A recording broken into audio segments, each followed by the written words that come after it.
Bab 853. Pertempuran berdarah.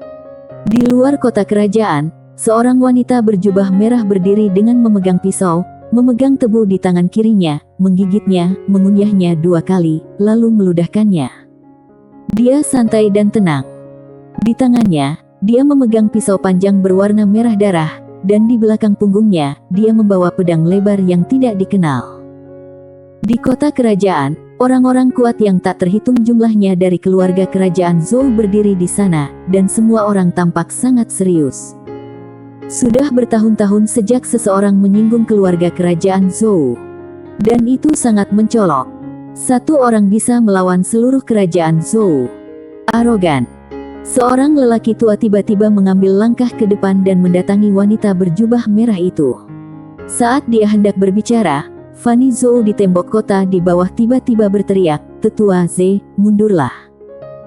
Orang tua itu berbalik dan membungkuk sedikit kepada Fanny Zhou, lalu berkata, "Yang mulia, orang ini menghina dinasti Zhou, aku benar-benar tidak tahan. Aku tidak mematuhi perintah hari ini, aku akan meminta yang mulia untuk menghukumku besok." Setelah mengatakan itu, dia berbalik dan meninju wanita berjubah merah di kejauhan. Pukulannya seperti guntur, cepat dan keras. Wanita berjubah merah itu memotongnya dengan satu pukulan. Jelek. Hanya dengan satu pukulan pisau, lelaki tua itu terbelah menjadi 2, dan darah berceceran. Pembunuhan instan. Semua orang di lapangan kaget. Wajah Fanny Zhou pucat, mulai sekarang, tidak ada yang bisa meninggalkan kota untuk bertarung. Setelah mengatakan itu, dia menoleh untuk melihat Dao Jun di sebelahnya. Dao Jun mengangguk sedikit, lalu mengedarkan energi Suan dan meraung, mulai formasi. Bang! Di kota Kekaisaran Zhou, di suatu tempat jauh di dalam pegunungan, seberkas cahaya hijau tiba-tiba naik ke langit. Dalam sekejap, pegunungan serta ruang dan waktu yang jaraknya puluhan ribu mil mulai bergetar hebat. Sinar hijau perlahan mengembun menjadi seorang pria parubaya yang mengenakan jubah Tao, memegang pedang Tao di tangannya. Di sekitar langit dan bumi, sinar hijau misterius terus menyatu menuju pria parubaya berjubah Tao. Formasi pembunuhan Tao. Formasi pembunuhan terkuat Sekte Dao. Formasi ini diciptakan oleh Dao Yan, pendiri Sekte Dao, dan percahan jiwa dia tertinggal di dalamnya sebagai pusat formasi. Selama jutaan tahun, setiap pemimpin Sekte Dao Tao sudah menyuntikkan kekuatannya sendiri ke dalam formasi ini. Oleh karena itu, formasi ini kekuatannya semakin meningkat setiap tahunnya. Ini juga merupakan kartu truf terkuat dari Sekte Dao. Itu salah satunya. Dao Jun menoleh untuk melihat ke arah Fanny Zhou, yang berkata dengan suara yang serius, "Jangan khawatir, Dao Jun, dinasti Zhou, dan Tuan Ye tidak akan mengecewakan Sekte Dao." Dao Jun mengangguk sedikit. Formasi ini sebenarnya digunakan untuk melindungi mereka dari kuil Ventian dan keluarga kerajaan dinasti Zhou. Kalau digunakan sekarang, formasi ini tidak akan bisa diaktifkan setidaknya selama 1000 tahun. Kalau dinasti Zhou menyerang Sekte Dao saat ini, Sekte Dao tidak akan memiliki kekuatan untuk melawan. Dan alasan kenapa dia melakukan ini adalah untuk bertaruh.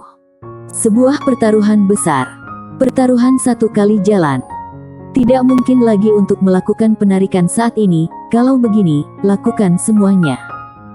Kalau taruhannya dimenangkan, maka Sekte Dao akan berkembang pesat.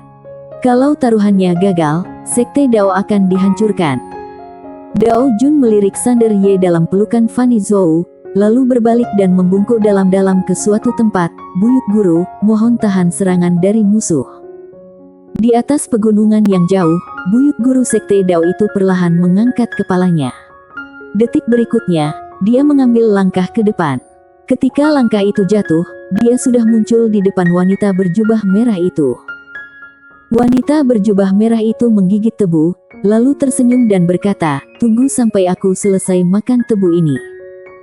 Buyut guru Sekte Dao memandang wanita berjubah merah itu, dan kemudian berkata, "Aliansi Jalan Jahat."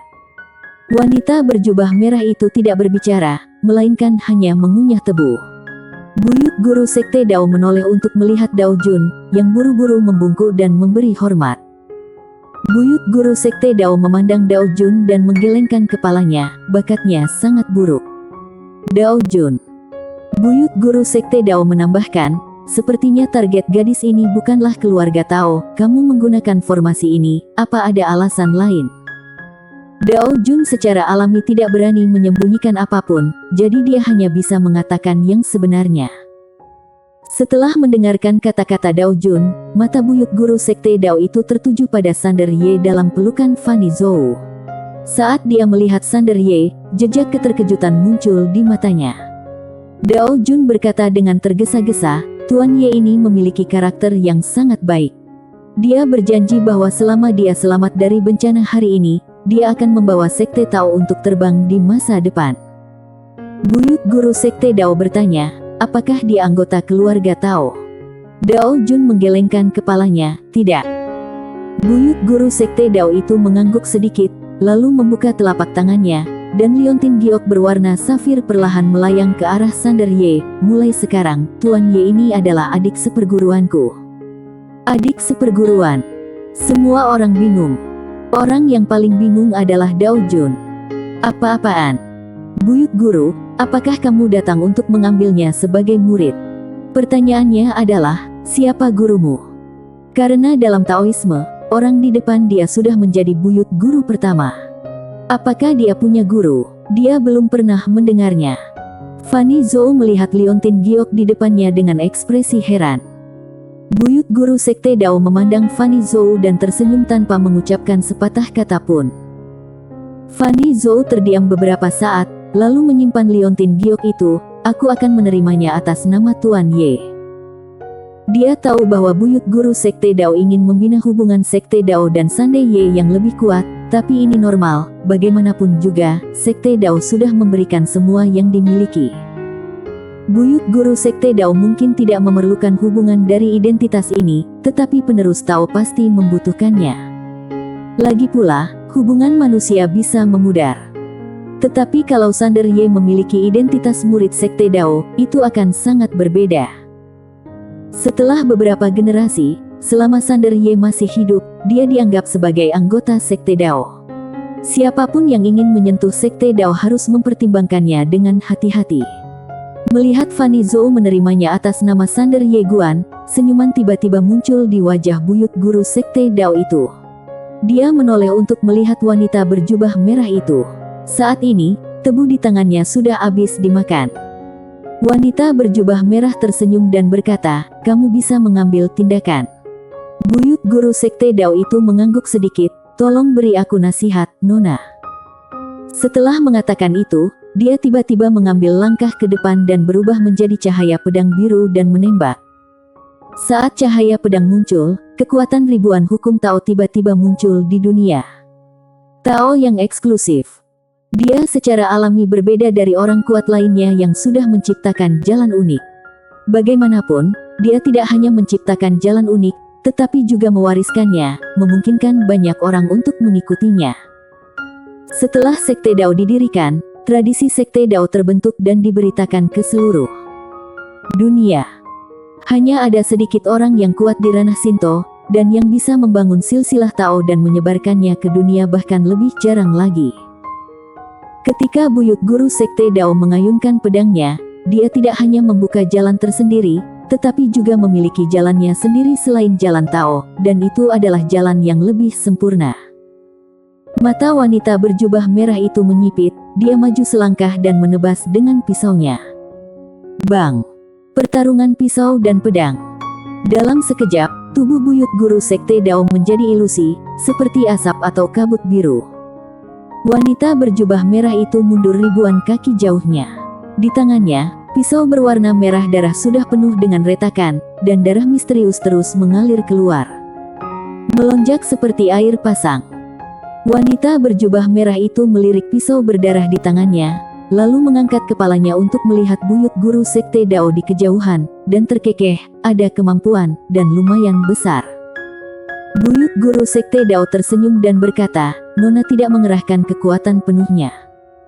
Wanita berjubah merah itu mengangguk. Buyut guru sekte Dao bertanya, berapa yang dikeluarkan?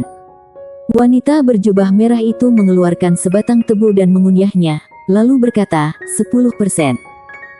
Buyut guru sekte Dao itu terkejut sesaat, lalu tertawa, dan kemudian tubuhnya perlahan menghilang. Wanita berjubah merah berkata, kamu tidak terlalu lemah. Kalau tubuh aslimu ada di sini, kita seharusnya bisa bertarung.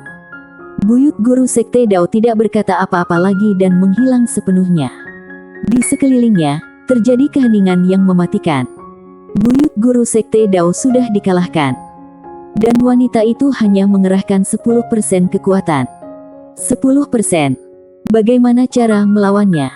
Banyak orang mulai putus asa.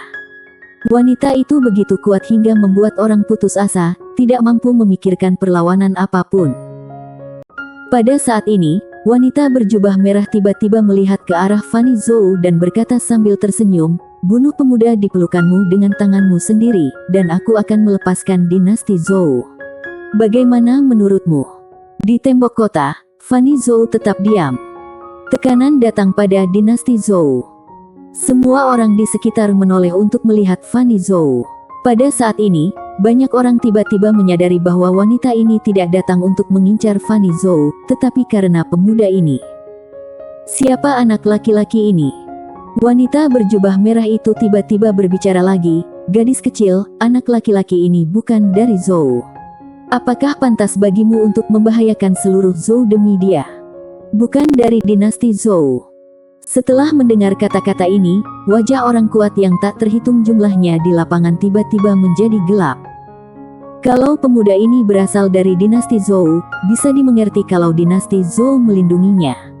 Tetapi kalau dia bukan dari dinasti Zhou, lalu kenapa dinasti Zhou memprovokasi tokoh yang begitu menakutkan dan berkuasa demi dia? Apa hubungan antara Yang Mulia dan pemuda ini? Bahkan dengan hubungan seperti itu, bagaimana Yang Mulia bisa mengabaikan kepentingan kerajaan Zhou karena seorang pemuda?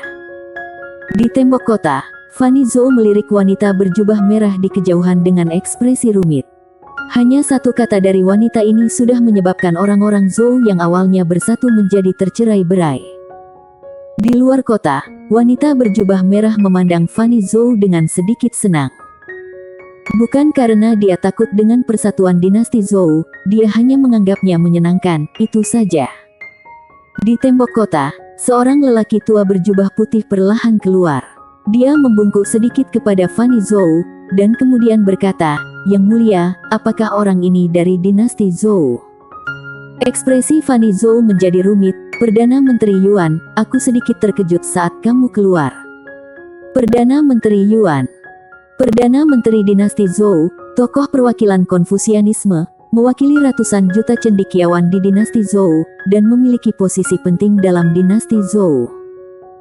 Perdana Menteri Yuan berkata dengan suara yang serius, aku tahu wanita itu mengatakan itu dengan sengaja untuk mencerai-beraikan dinasti Zhou, dan untuk keretakan, tetapi aku masih harus keluar bertanya, orang ini dari dinasti Zhou. Fanny Zhou menggelengkan kepalanya, tidak. Begitu kata-kata ini keluar, daerah sekitarnya tiba-tiba menjadi gelisah, dan mata banyak orang menjadi agak tidak ramah.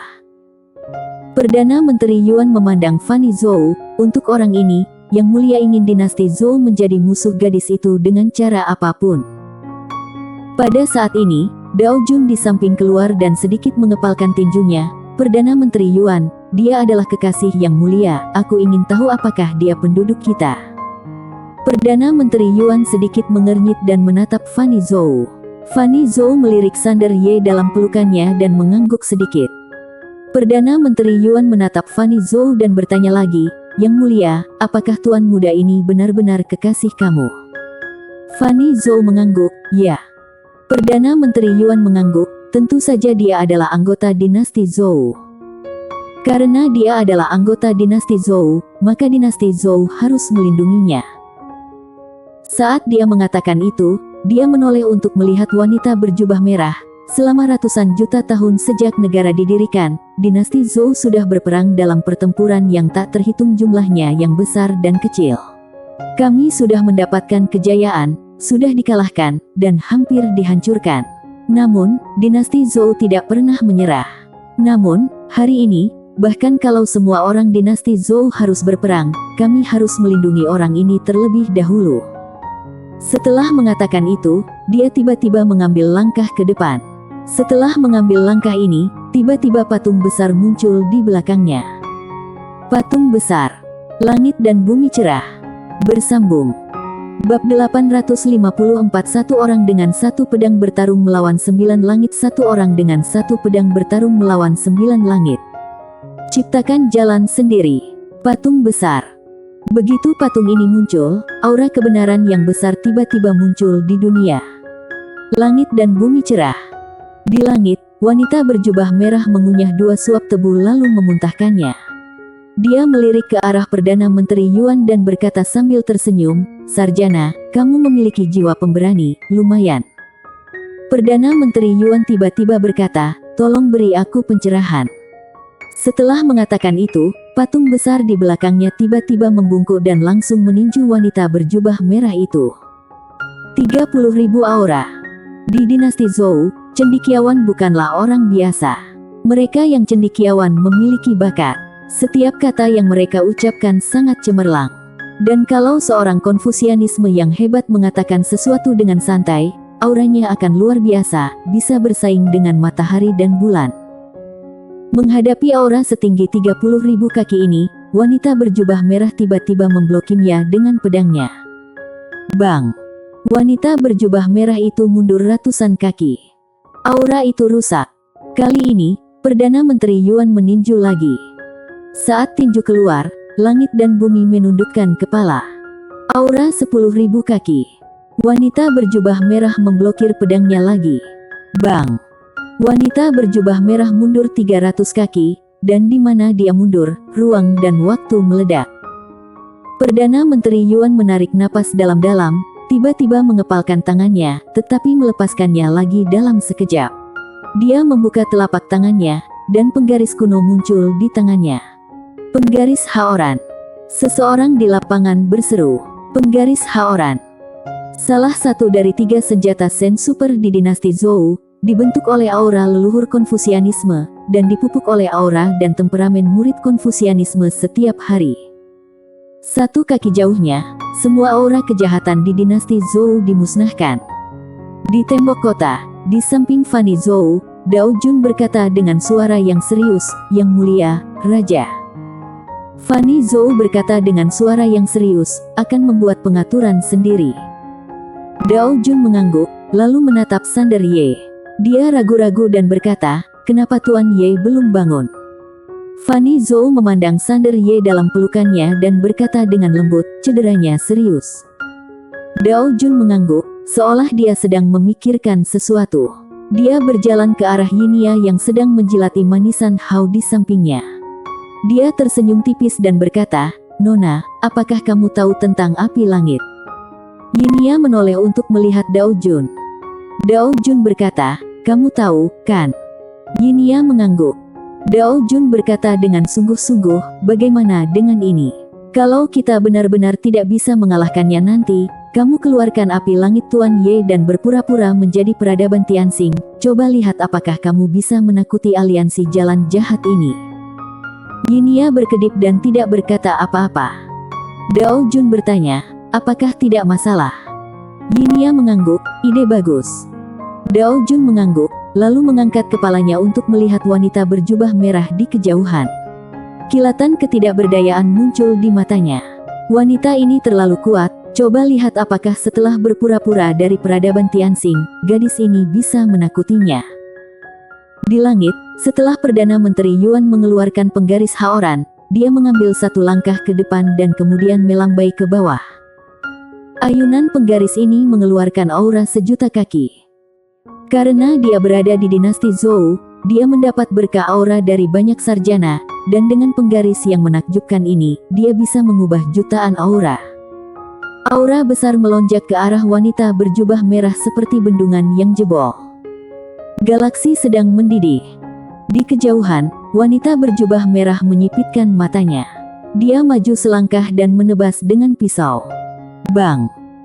Aura sepanjang jutaan kaki itu tiba-tiba hancur, berubah menjadi aliran udara yang tak terhitung jumlahnya dan menyebar ke langit dan bumi lalu rusak. Yang ikut rusak adalah patung Dewa Perdana Menteri Yuan yang besar itu. 1 juta aura adalah batas Perdana Menteri Yuan, dan juga batas patung besar. Wanita berjubah merah itu mundur ribuan kaki. Begitu dia berhenti, pisau berdarah di tangannya hancur dan berubah menjadi pecahan yang tak terhitung jumlahnya. Mundur 1000 kaki. Pisaunya patah. Namun, tidak ada masalah dengan orangnya.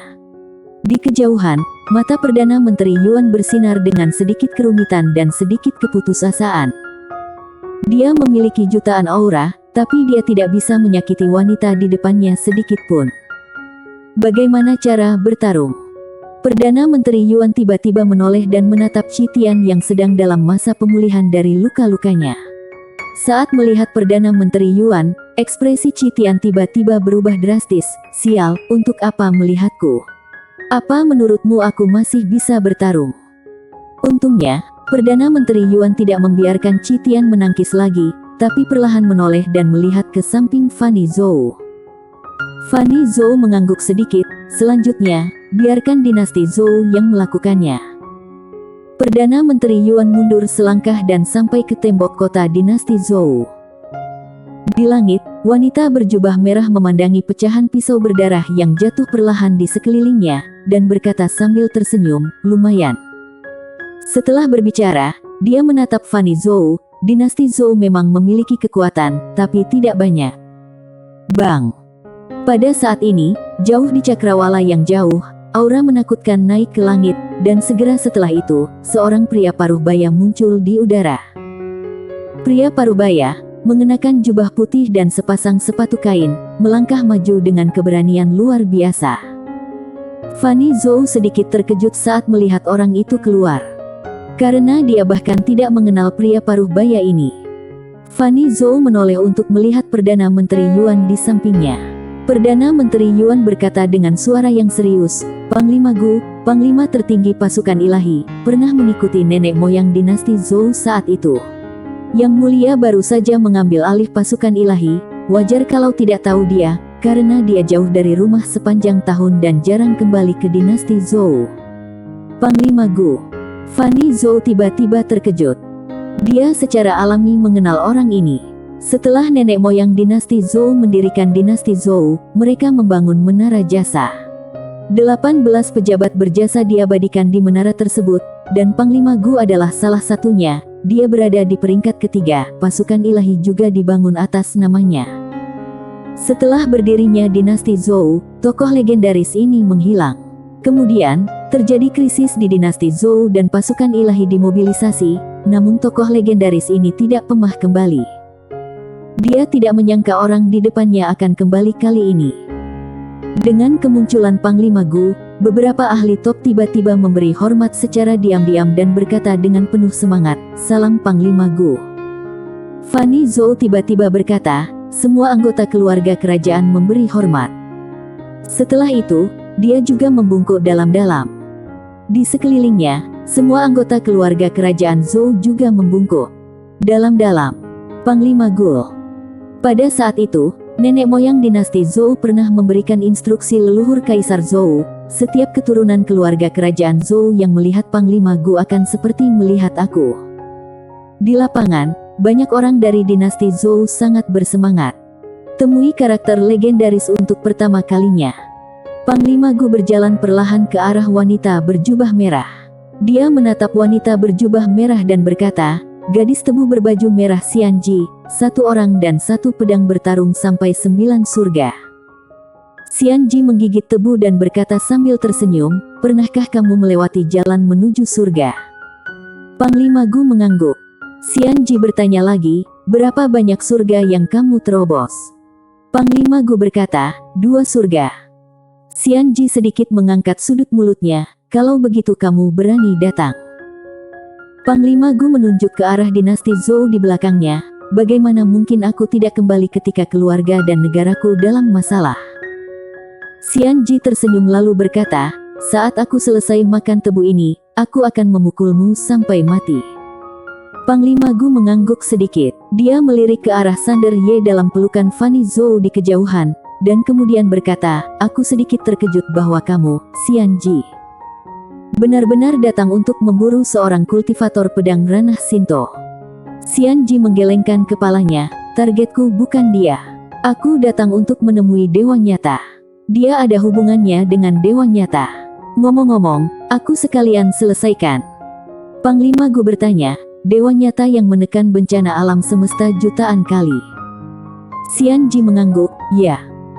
Saat dia mengatakan itu, dia melirik ke arah Fanny Zhou di bawah, kemudian berkata sambil tersenyum, "Aku sedikit terkejut bahwa putra mahkota Zhou akan melindungi anak itu dengan segala cara. Aku memperkirakan dia mungkin tertarik padanya." Panglima Gu melirik Fanny Zhou, lalu berkata, "Karena dia adalah putra mahkota dinasti Zhou, dia sama sekali bukan orang biasa. Aku percaya padanya dan visinya." Xianji mengangguk, "Dinasti Zhou pemberani. Pembunuhan seperti ini lebih menarik." Panglima Gu tersenyum dan berkata, "Aku juga menantikan pedang Xianji yang bisa menerobos ke surga ketiga." Saat dia berbicara, dia membuka telapak tangannya, dan tombak berwarna giok gelap muncul di tangannya. Bagian atas tombak memiliki sedikit darah merah di ujungnya. Xianji menggigit tebu dan berkata, "Kamu tidak layak menerima pedangku." Setelah berbicara, dia memuntahkan tebu dan berkata, "Aku tidak menghina kamu, aku hanya mengatakan fakta." Panglima Gu menatap Xianji, "Tolong beri aku pencerahan." Saat ini, Xianji sudah selesai memakan tebu. Dia tidak mengambil pisau, apalagi pedang. Pukulan sederhana. Namun, ekspresi Panglima Gu berubah drastis dalam sekejap, karena pukulan ini langsung menariknya ke ruang dan waktu khusus milik Xianji. Dia menekan jalan Tao dia. Mata Panglima Gu perlahan tertutup, dan dunia menjadi sunyi. Dalam sekejap mata, Panglima Gu tiba-tiba menusuk ke depan dengan tombak. Bang! Waktu dan ruang puluhan ribu dunia mendidih, dan niat membunuh yang tak terhitung jumlahnya keluar dari tombaknya, dan kemudian berubah menjadi tekanan jalan Tao. Konfrontasi jalan Tao. Satu tombak. Satu pukulan. Setiap orang punya jalan Tao sendiri. Di mata semua orang, pukulan dan tombak itu bertabrakan. Tidak ada ledakan kekuatan penghancur surga seperti yang dibayangkan, dan tidak ada suara sama sekali. Semua orang menatap ke langit. Saat ini, Xianji tiba-tiba menarik tinjunya. Klik. Suara retakan yang tajam tiba-tiba bergema di seluruh dunia, dan kemudian, di bawah pandangan semua orang, tombak di tangan Panglima Gu hancur berkeping-keping dan menjadi pecahan yang tak terhitung jumlahnya. Tubuh fisik Panglima Gu mulai menghilang sedikit demi sedikit seperti salju bertemu terik matahari. Melihat pemandangan ini, semua orang kuat dinasti Zhou di sekitarnya terkejut. Hilang. Satu pukulan. Hanya dengan satu pukulan, Panglima Gu, yang juga berada di ranah Kaitao, dikalahkan seperti ini. Terlebih lagi, wanita itu sudah sangat menakutkan bahkan tanpa menggunakan pedang. Betapa menakutkannya kalau dia menggunakan pedang. Orang-orang kuat yang tak terhitung jumlahnya dari dinasti Zhou tampak pucat. Fanny Zhou menatap wanita berjubah merah di kejauhan. Pada saat ini, dia menyadari satu hal, yaitu dari awal hingga sekarang, wanita ini tidak pernah terlalu serius. Wanita ini selalu bersenang-senang. Mata Fanny Zhou perlahan tertutup. Pada saat ini, bahkan dia mulai merasa takut. Wanita ini lebih kuat dari yang dia kira. Wajah Dao Jun dan yang lainnya juga serius saat ini. Kekuatan wanita ini benar-benar di luar pemahaman mereka. Sama-sama ranah Kaitao, kenapa dia begitu baik? Mereka tidak bisa memahaminya. Di langit, Panglima Gu berkata dengan lembut, seperti yang diharapkan dari Xianji yang bisa menembus surga ketiga. Setelah mengatakan itu, tubuhnya berangsur-angsur menjadi ilusi, dan dengan hembusan angin, dia langsung menghilang. Benar-benar terhapus. Xianji memandang Fanny Zhou di kejauhan dan berkata sambil tersenyum, "Adik, bagaimana kalau aku memberimu kesempatan lagi? Selama kamu menyerahkan pria di pelukanmu, aku akan segera pergi dan menjamin bahwa aliansi jalan jahat tidak akan pernah merepotkan dinasti Zhou lagi. Selain itu, aku juga bisa menerimamu sebagai muridku, jangan khawatir, apa yang aku, Xianji, katakan pasti akan berlaku." Semua orang di lapangan memandang Fanny Zhou.